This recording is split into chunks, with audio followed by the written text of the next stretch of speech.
Thank you very much. Let me just make a little fool of myself. I don't normally do this, but I'm attempted to do this.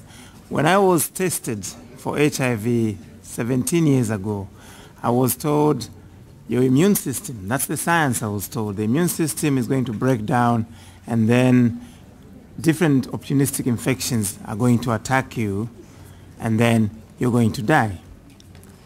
And at that moment they told me also that there was no cure for HIV and that ultimately, regardless of what was done, you're going to die from AIDS. And then later on, I also learned that the biggest opportunistic infection, or the leading opportunistic infection that was killing people with HIV was tuberculosis, and that this was curable.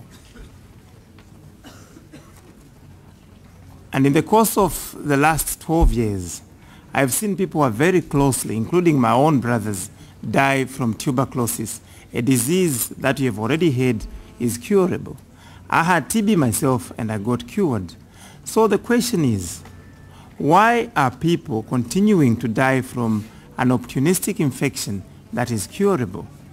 Now often when we have a discussion like this, or even this afternoon, we had a press conference where a question was asked, since you can cure TB, how do you distinguish between TB and AIDS?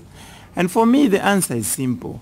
AIDS is not one specific disease. AIDS is a syndrome of diseases. And one of the opportunistic infections that make up AIDS is tuberculosis. So, in my view, if you treat people with antiretrovirals, you are dealing with a virus called HIV. You are strengthening the immune system. But these people, from time to time, they get opportunistic infections such as pneumonia or tuberculosis, and you can treat these. The biggest kill of people living with HIV is tuberculosis. And you treat TB and people stay alive. And this is the reason why I'm here in front of you speaking, not because I've sorted out my HIV problem, but because 10 years ago, I had access to TB treatment, and I'm still alive. I'm now taking antiretrovirals primarily because I had access to TB treatment. Now, the World Health Organization tells us that even now, there are many people who cannot access simple TB drugs that cost about $20 to treat someone, $20 to keep somebody living until they are able to access antiretrovirals. And because of this, then we have mild drug resistance and all these things, all the awful things we're listening about.